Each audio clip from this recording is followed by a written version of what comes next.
Amém. Então vamos lá em Jó, capítulo 25. Jó, capítulo 25.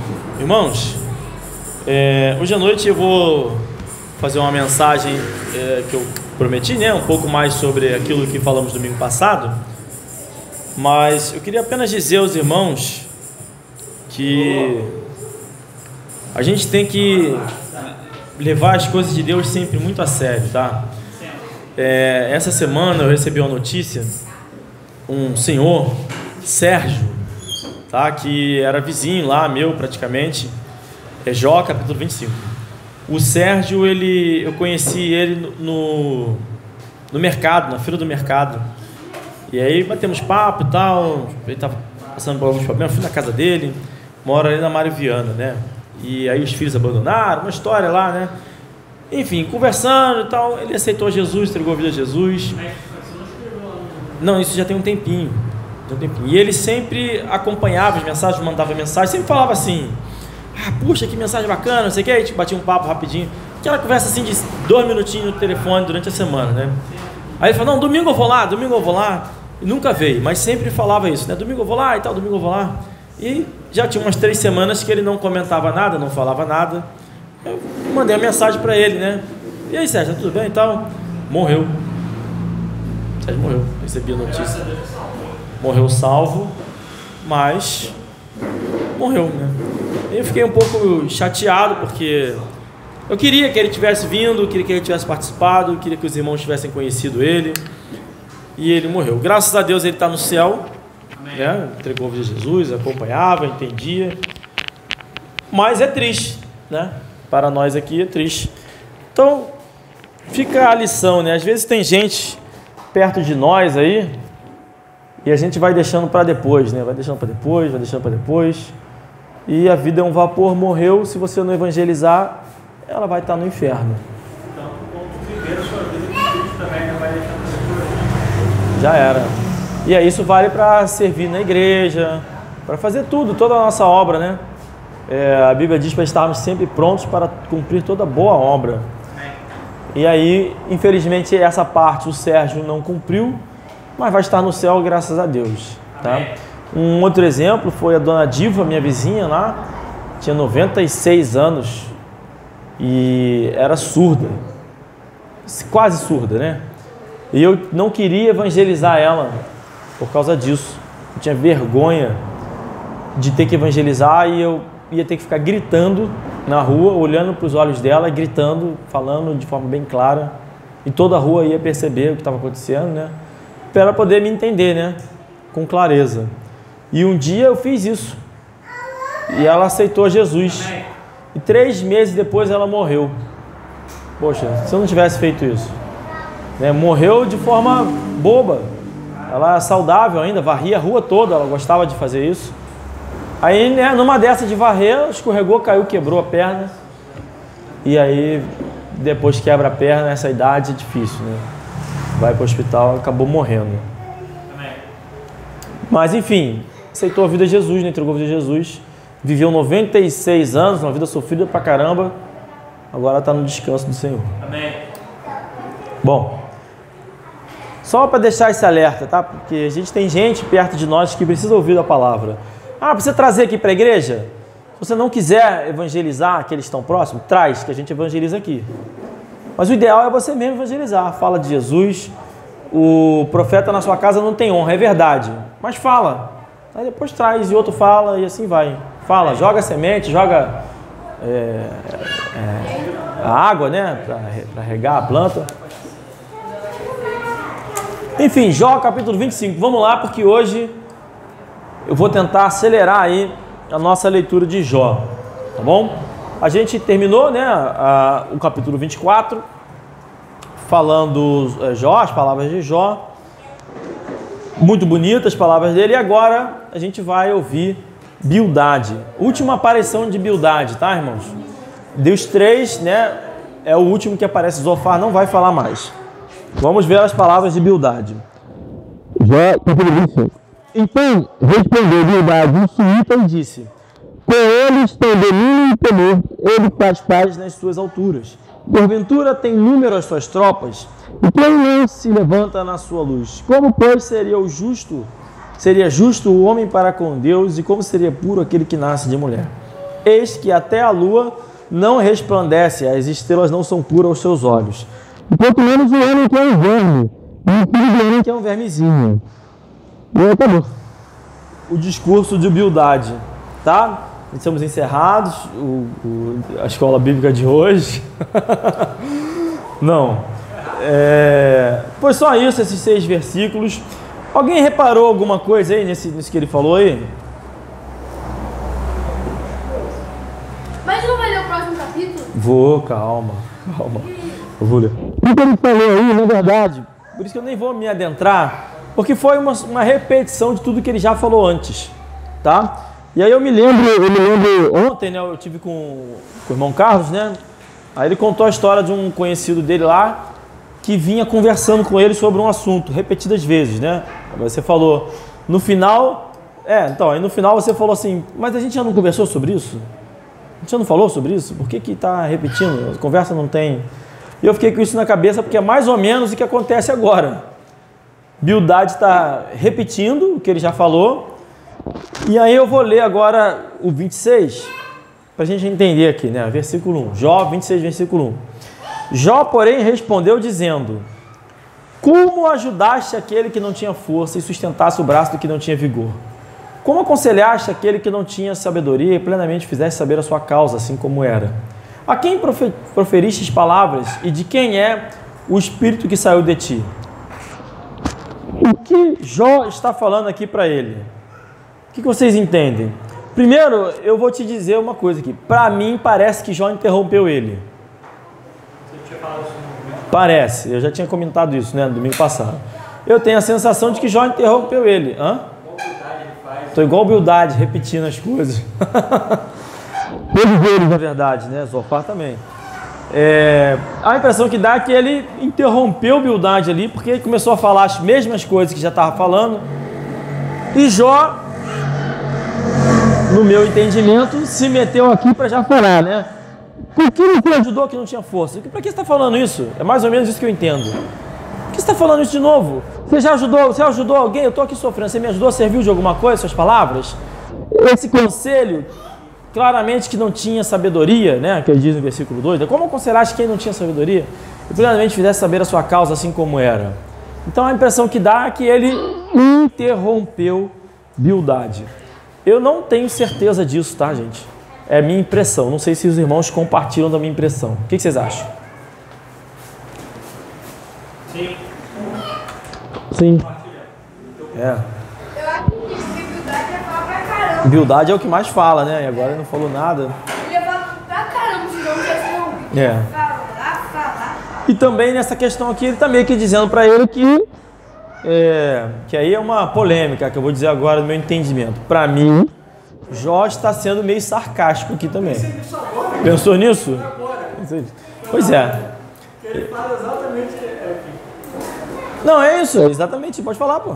Não, é isso que ele fala exatamente as palavras do que ele já falou várias e várias vezes, né? Ele repete as palavras deles e começa depois a responder várias coisas direto. Exatamente, eu fiquei com essa impressão. O pessoal não gosta disso não, porque acha que o povo de Deus não pode ser sarcástico, não pode ter ironia, não pode ter zombaria, mas tem um monte disso na Bíblia. Um monte. Elias então nem se fala, ficou tripudiando lá dos profetas, não foi? Cadê o fogo? Não sei o que. Olha o Deus aí e tal. Eu imagino Elias dançando pra lá, dançando pra cá, fazendo a maior farra. Chama, talvez. Ih, será que ele tá dormindo? Ou será que ele se escondeu? Cadê o Deus de você? Não sei o que. Por horas. Deve ter sido insuportável aos ouvidos daqueles caras lá. Provavelmente, igual torcedor de futebol hoje em dia, né? Provavelmente, se a gente estivesse lá, a gente, eu estaria no time do Elias lá, rindo, né? Vai, chama, botando pilha também e tal, né? Mas não foi o caso, Elias estava sozinho lá. Então, tem isso, tem sarcasmo, tem ironia, tem zombaria, tem tudo isso na Bíblia, né? O próprio Deus, a Bíblia lá em Salmos diz, né, que zombará de alguns, enfim. Quando eu li a resposta, eu li assim, Bildad falou, né? Aí Jó falou assim, como ajudaste aquele que não tinha força, e sustentasse o braço que não tinha vigor? Como você acha que ele não tinha sabedoria, plenamente pudesse saber a causa assim como era? Quem proferiu as palavras, quem é o Espírito que saiu de ti? Mas depois ele começa a responder. Exatamente. Então, ou ele está irritado, muito irritado, ou está sendo sarcástico mesmo, né? Não está irritado. Ele poderia estar irritado também. Como ajudar aquele que não tinha força, né? Sendo uma coisa assim mais nervosa. Mas me parece que não. Parece que é mais um sarcasmo mesmo ali. É claro que ele está dizendo aqui de forma bem clara que as consolações dos seus amigos são o quê, gente? Inúteis.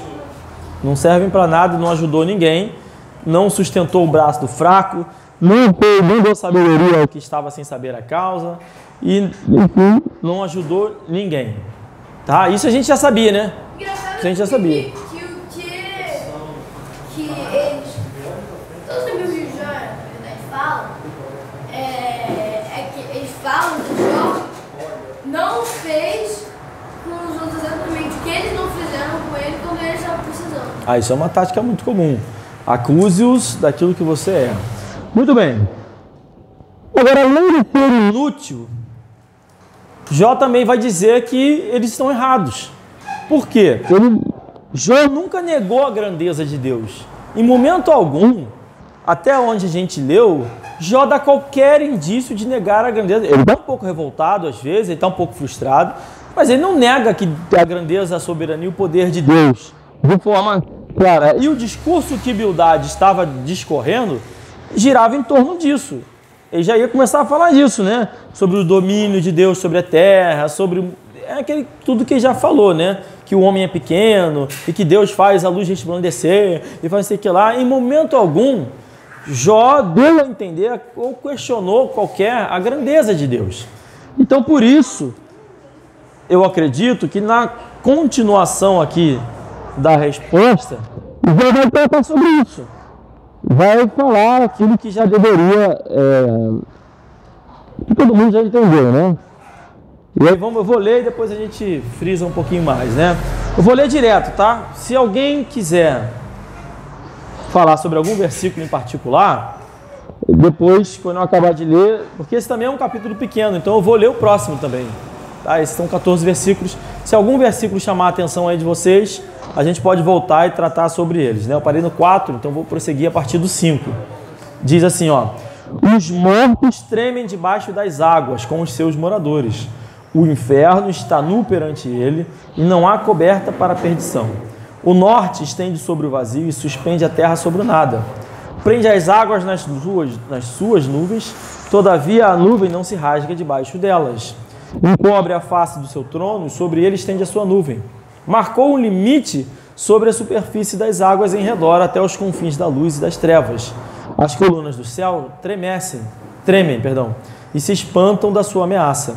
Com a sua força fende o mar e com o seu entendimento abate a soberba. Pelo seu espírito ornou os céus, a sua mão formou a serpente enroscadiça. Eis que isso são apenas as orlas dos seus caminhos, e quão pouco é o que temos ouvido dele. Quem, pois, entenderia o trovão do seu poder?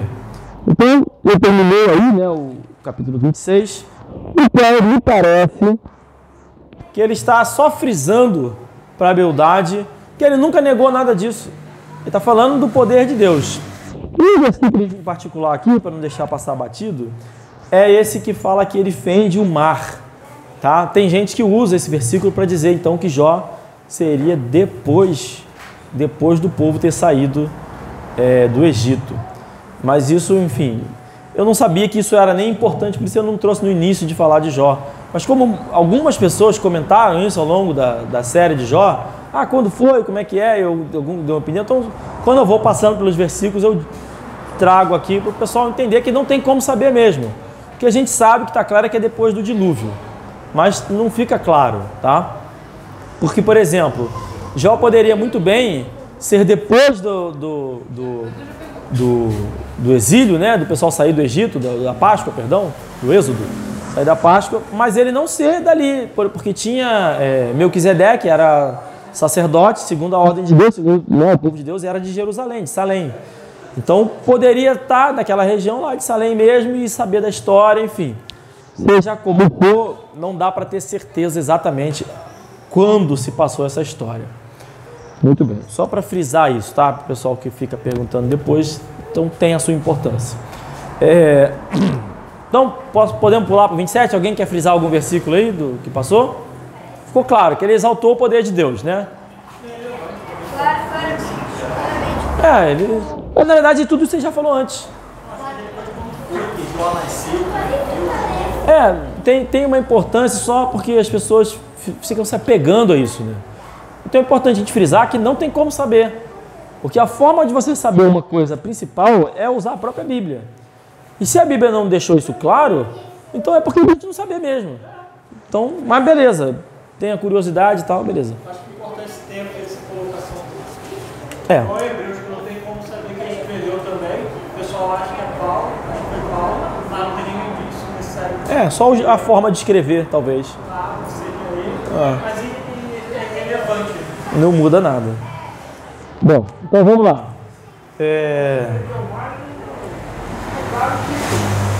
O que? Não tem.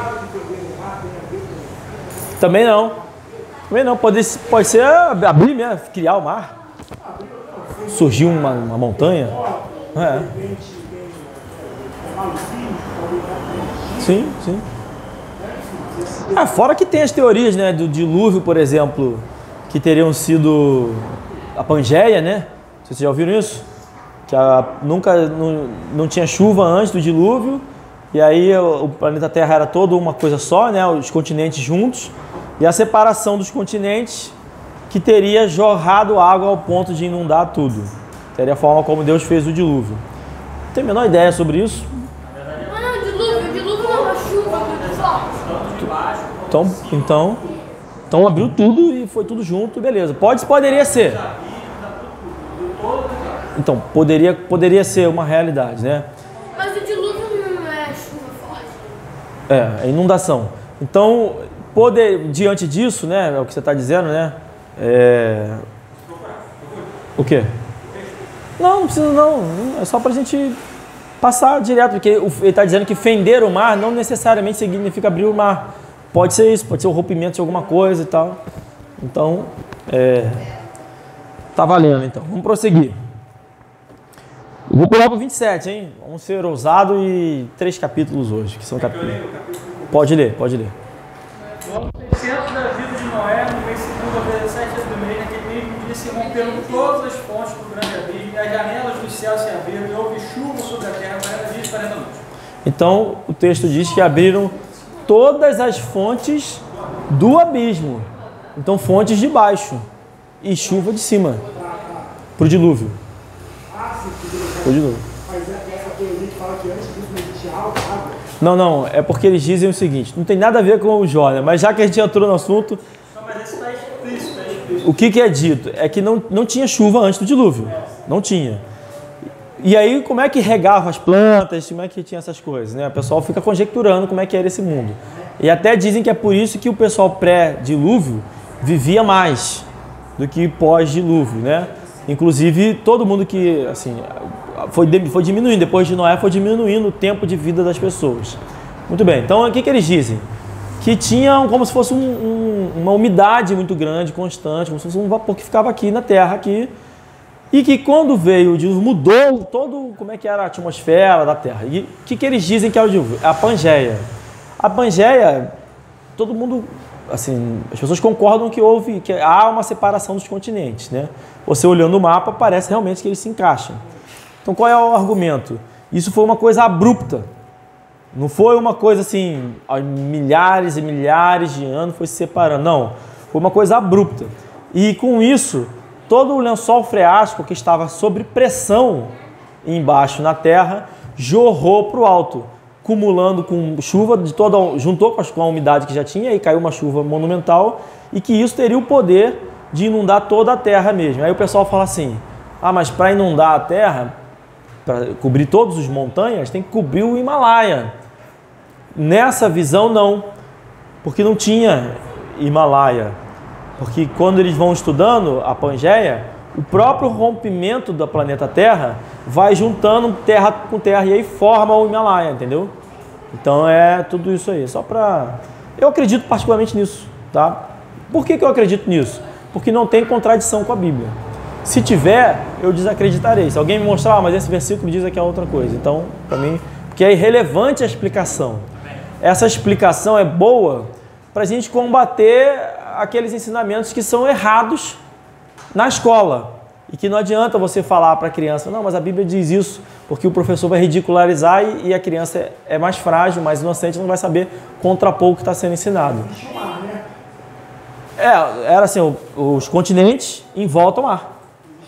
Isso, Aí abriu, jogou água para todo lado. Muito bem.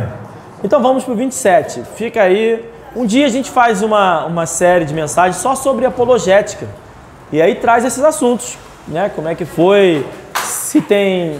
vai entornar. Se tem evolução, se não tem evolução, como é que os dinossauros estão na Bíblia, não estão na Bíblia. Tudo isso é importante também. Mas a gente faz mais voltado para as crianças, quando for o caso. Pode participar. Pode participar. Até porque os adultos têm que ensinar seus filhos, né? Então é bom ter uma noção geral, né? Vamos lá. Capítulo 27. Pessoal, o capítulo 27, apesar de ser um pouco maior, também é curto, porque as ideias são compiladas. Então eu vou dividir em dois trechos principais, tá? Do 1 ao 12, aí eu vou abordar e elucidar algumas coisas do 1 ao 12, depois do 13 ao 23. Vamos lá. E prosseguindo Jó em seu discurso disse: vive Deus que desviou a minha causa e o Todo-Poderoso que amargurou a minha alma, que enquanto em mim houver alento e o sopro de Deus nas minhas narinas, não falarão os meus lábios iniquidade, nem a minha língua pronunciará engano. Longe de mim que eu vos justifique, até que eu expire. Nunca apartarei de mim a minha integridade. A minha justiça me apegarei e não a alargarei. Não me reprovará o meu coração em toda a minha vida. Então, olha que sensacional aqui, né? Esse pedacinho aqui. Jó está expondo aqui que ele está, no meu entendimento, ele está feliz. Está feliz por quê? Por ter sobrevivido às besteiras dos seus amigos. E também que se vangloriando, dizendo assim, olha, eu não caí nas armadilhas de vocês. Longe de mim falar e pronunciar o engano, longe de mim que eu vos justifique. Ou seja, ele não está dando ouvidos ao que os seus amigos estão dizendo, na minha opinião. Vocês concordam com isso? O que vocês acham aí? Dê uma lida aí. Samuel, bota um pouquinho d'água para mim aqui, por favor. Acho interessante esse texto aqui, que ele está dizendo exatamente o plano de salvação, né?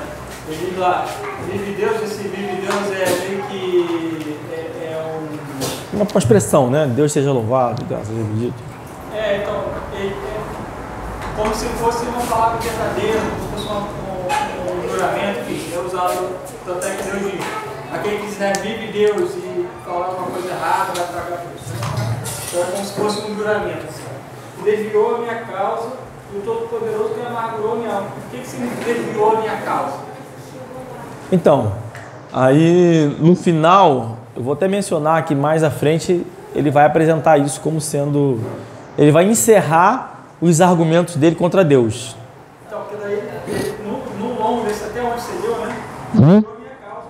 Amargurou a minha alma, né? Amargurou, enquanto em mim houver alento sobre o Deus de minha nariz, vai falar da minha iniquidade, nem que você não é engano. Eu não vou falar nenhuma iniquidade, nem vou falar nenhuma mentira. Longe de mim que eu justifique, até que o Espírito vai partir de mim a minha integridade. Ou seja, ele não vai ficar justificando nomes que falam esse tipo de coisa, ou outras igrejas, não vou ficar falando, a igreja pentecostal também salva, a igreja presbiteriana também salva, a minha justiça me apegarei, e não alargarei, não me reprovará o meu coração e toda a minha vida. Ou seja, a justiça dele não diz sobre ele mesmo, né? Diz sobre alguma coisa que vai para além dele. Perfeito. Esse início aqui, né, parece estranho. Ele está meio que dando graças a Deus, né, nesse primeiro vive Deus que desviou a minha causa, o Todo-Poderoso que amargou a minha alma. E também que dando graças a Deus. Fala, poxa, que bom que passei por isso. Graças a Deus que eu passei por isso. Que enquanto em mim houver alento, o sopro de Deus nas minhas narinas, ou seja, enquanto eu estiver vivo, Minha boca não vai falar iniquidade. E lembrando que ele está falando isso num contexto o qual eu entendi que ele está interrompendo Bildade. Então ele está dizendo assim, olha, graças a Deus que eu não estou falando o que vocês estão falando. Graças... fala. E se ele está agradecendo que não se corrompeu com ele? Como é que ele sabia que nenhum deles ia falar mais? Não, ele não sabia. Ele não está agradecendo porque Ele, Jó, já encerrou. Já entendeu que acabou o assunto aqui com os amigos dele, então ele interrompeu. E até isso vai ficar ainda mais claro no final, mas os amigos poderiam tentar argumentar mais ainda, né? Não está claro. Vai acontecer, vai aparecer Eliú e vai falar para ele ainda, depois que ele acabar de falar. Então ele diz, né, que vai se apegar à justiça dele, ao conhecimento que ele já tem, e não vai se entregar à iniquidade, ou seja, ele não comprou as besteiras que seus amigos estavam falando. É assim que eu entendi. Ele não foi hipócrita. E aí ele vai, exatamente, ele vai destrinchar então quais são esses erros dos amigos, como é que isso se deu, o que é que ele não, qual a iniquidade que ele não botou na sua boca. E ele vai falar nos versículos... Oi? Bonito, esse capítulo é sensacional. Essas palavras finais de Jó, até o fim, são muito legais. Versículo 7. Seja como o ímpio, o meu inimigo, e como o perverso, o que se levantar contra mim. Ou seja, não é que ele é ímpio e perverso, mas se ele vai se portar como meu inimigo, vai se levantar contra mim, que ele seja como ímpio. Não é interessante isso? Porque qual será a esperança do hipócrita? Que foi o que você acabou de falar. Então, como é que ele entendeu que eram os ensinamentos dos amigos, as coisas que ele não botou a iniquidade na sua boca? A hipocrisia dos próprios amigos, né? A esperança do hipócrita sendo avaro quando Deus lhe arrancar a sua alma. É exatamente o que ele fala justo. É hipocrisia sua você dizer que você é salvo pelo sangue de Jesus Cristo e que você precisa parar de pecar. Eu sou salvo por Jesus. Foi Jesus que me salvou. Mas se eu pecar, aí eu perco essa salvação. Jesus vai ter que morrer por mim de novo. Enfim. Porventura Deus ouvirá o seu clamor, sobrevindo-lhe a tribulação? Então aqui, nesse pedacinho aqui, uma série de perguntas retóricas, tá? Perguntas que ele está falando que são retóricas diante das palavras dos amigos, né? Qual será a esperança do hipócrita, havendo-se do avaro, quando Deus lhe arrancar sua alma? Porventura Deus ouvirá o seu clamor, sobrevindo-lhe a tribulação? Aí, verso 10. Deleitar-se-á no Todo-Poderoso ou invocará a Deus em todo o tempo? Que é exatamente o que a gente já falou aqui. Não é isso? Por que ele faz essa pergunta? Deleitar-se-á no Todo-Poderoso, está falando de quem? Naquele que se levantou contra ele, que são os teus amigos, aqueles que são hipócritas. Então, o que é hipócrita em relação a Deus, vai se deleitar no Todo-Poderoso ou vai ficar invocando a Deus o tempo todo? Essa é a pergunta que ele está fazendo. Por que ele está fazendo essa pergunta? Porque essa é a doutrina deles. Por isso que eu disse que ele ia destrinchar qual é a iniquidade que ele não comprou dos seus amigos. E qual é essa iniquidade? A ideia de que você precisa ficar se arrependendo o tempo todo. Por isso que ele falou, eu vou me deleitar no Senhor ou vou ficar invocando a Deus o tempo todo? Eu vou descansar no Senhor ou vou ter que o tempo todo invocar a Deus? Irmãos, todas as religiões têm isso. Até o calvinista... Oi? Isso. Até o calvinista, que acredita na graça soberana de Deus, que invoca, que Deus escolhe, né? Sem critério algum. Até esse, quando você pergunta como é que a pessoa sabe que está salvo, aí ele vai lá, 1 João, e bota lá, se você cumprir isso aqui, tal coisa, você só cumpre isso se você é salvo. Você não pecar mais, você é salvo. Ou seja, até o calvinista, por mais que ele diga que Deus elege sem critério algum, no final das contas ele acredita que você tem que fazer aquilo ali para demonstrar que você está salvo. Você não faz, você não demonstra que está salvo. Então, Jó está dando graças a Deus que essa hipocrisia de dizer que conheço a Deus, mas não me deleitar no Senhor e ter que ficar o tempo todo me arrependendo, eu tenho que me arrepender, é uma hipocrisia. Eu tenho que me deleitar no Senhor. E essa era a doutrina deles, que é, no final das contas, também a perda da salvação. Tudo isso. Então Jó deixou bem claro, ó, ainda bem que eu não comprei. Na minha boca, essa doutrina não vai entrar. Eu nunca vou acreditar que a salvação está nas minhas mãos. Isso vale para nós também, amém, irmãos? A salvação não está nas nossas mãos. E é isso que ele está dizendo aqui. Não adianta se você falar, argumentar, não depende de mim. Então essa doutrina de hipócrita, porque é uma hipocrisia você dizer que acredita em Deus, em Jesus, na obra de Cristo, mas precisa fazer a sua própria obra.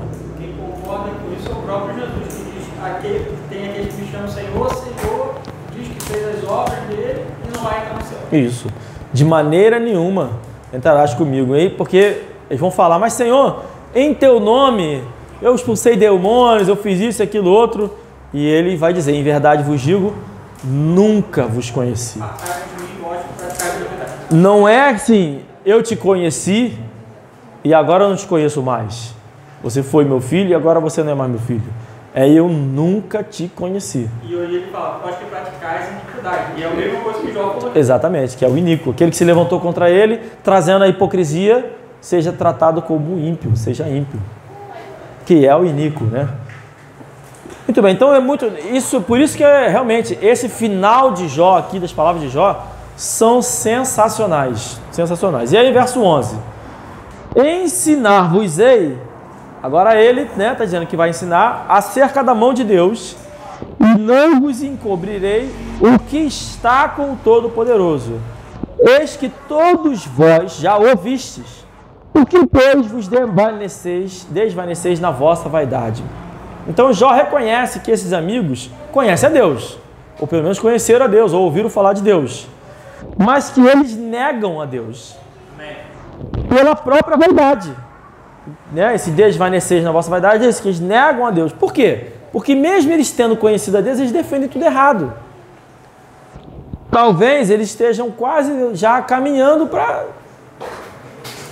sei lá, para serem reprovados. Não são, porque depois Deus vai orientar Jó a oferecer sacrifício para eles, né? Já falei sobre isso. Mas em todo caso, é interessante isso. Como é que Jó decidiu que vai ensinar. Agora, olha... Quer falar alguma coisa? Estou vendo você procurando aí. Estou procurando, porque ele fala que nega-nos com as obras. Esse texto está falando na minha cabeça, não entendo onde está. Não vou poder te ajudar nisso. Conhecem a Deus, mas negam com as obras. Então, versículo 12 aí, eu vou caminhar agora até o final, tá?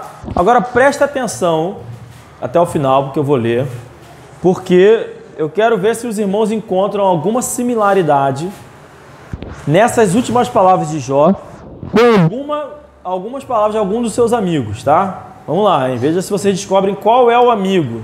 Eu vou dar uma dica no caminho aí, tá? Mas vamos ver. Esta, pois, é a porção do homem ímpio da parte de Deus e a herança que os tiranos receberão do Todo-Poderoso. Pausa aí. Deixa marcado com o seu dedo aí e vai lá em Jó, capítulo 20. Jó, capítulo 20, verso 29. Acharam aí? Diz assim, ó. Esta, da parte de Deus, é a porção do homem ímpio. Esta é a herança que Deus lhe decretou. Então, de novo, o que ele falou lá no 27, né?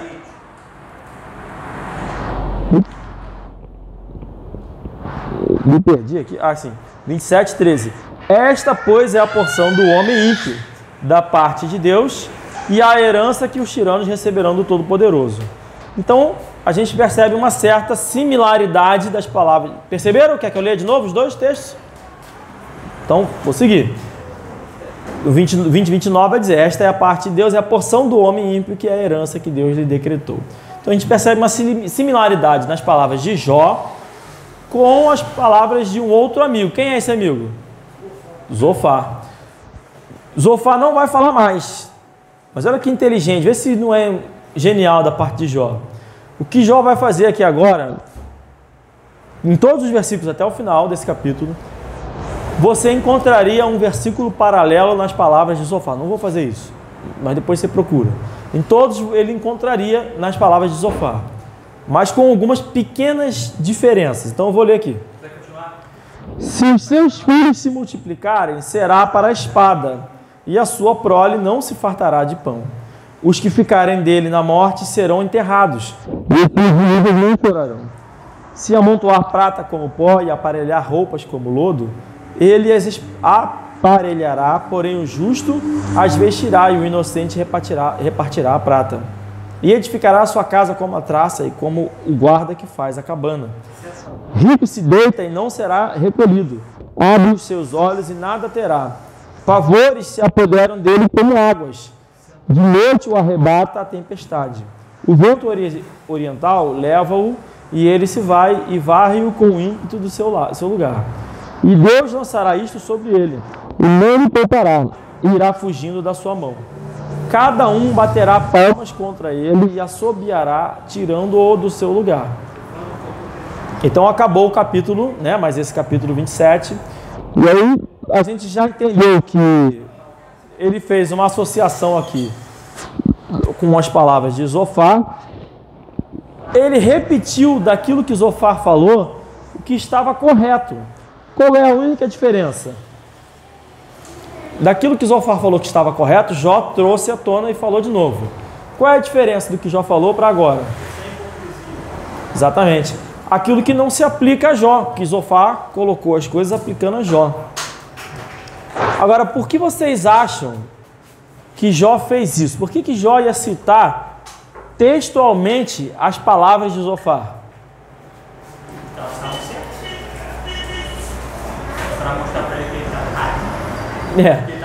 Sabe o que eu acho? Eu acho que como já tinham... É só uma confabulação da minha cabeça, tá? Já tinha uma certa ordem, cada um falava, né? Um retrucava. Jó já estava tão irritado que já falou de Bildade, interrompeu Bildade e já saiu falando para Zofar antes que Zofar falasse qualquer coisa. Não sei, é minha impressão. Já falou as coisas de Zofar, mas trazendo a aplicação correta. Bom, posso estar errado nisso, tá? Mas...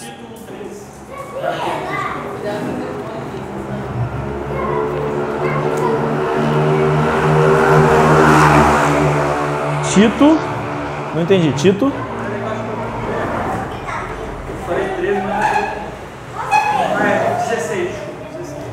Confessam que conhecem a Deus, mas negam-no com as obras, sendo abomináveis e desobedientes e reprovados para toda boa obra. Amém. Então, esse texto aqui fala, se não estou enganado, os falsos...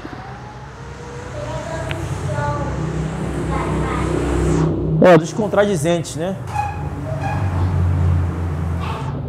Mandando vir fala daqueles que não retém a palavra fiel e tal, e que são os contradizentes. Está falando então que eles confessam que conhecem a Deus, mas negam com suas obras. Mais ou menos o que Jó fez aqui realmente ao falar da hipocrisia dos seus amigos, né? E aqui nesse finalzinho do capítulo ele trata disso, né? Em relação às palavras de Zofar, meio que um cala-boca para Zofar também, né? Já falou, já sabe o que ele vai dizer. E os amigos então não têm mais argumentos contra Jó. Nenhum deles falará mais, apenas Eliú. Mas Jó ainda vai falar um pouquinho mais, tá? Então, no capítulo 28, eu vou fazer um resumo do que a gente vai ler para frente. No capítulo 28, Jó vai tratar um pouco da situação do homem nessa terra aqui, né? Pela busca da prata, pela busca do ouro, e como a sabedoria está fora do alcance dos homens. Então, presta atenção nesse final do discurso de Jó. Sara.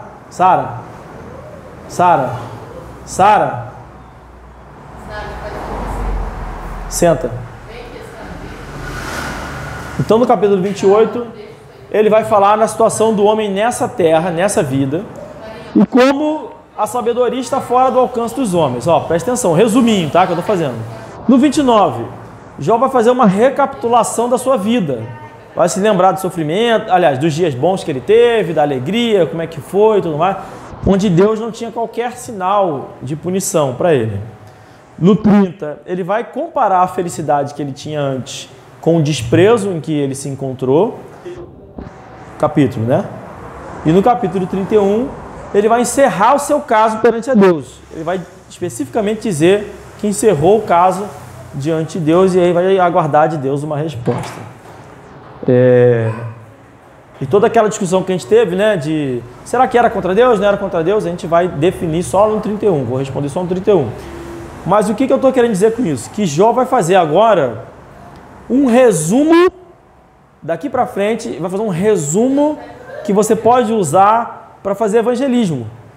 É um resumo mesmo da situação do homem na terra, quando ele chega, que ele é inocente, não tem motivo para ser culpado, e como as coisas vão acontecendo, como ele comete alguns erros, e como depois a relação dele é sensacional. É um resumo do evangelismo da nossa situação na terra aqui, como seres humanos, da nossa condição na terra, e ele vai dizer que a gente não consegue alcançar a sabedoria de Deus, com nossos esforços. Muito bacana. Então, nos próximos capítulos, do 28 ao 31, a gente pode usar esse... Se a gente quiser um dia evangelizar alguém sem usar o Novo Testamento, só nesses capítulos a gente vai ser apto a fazer isso, tá bom? Amém. Se encerra assim, então, as palavras de Jó e também nossa escola bíblica.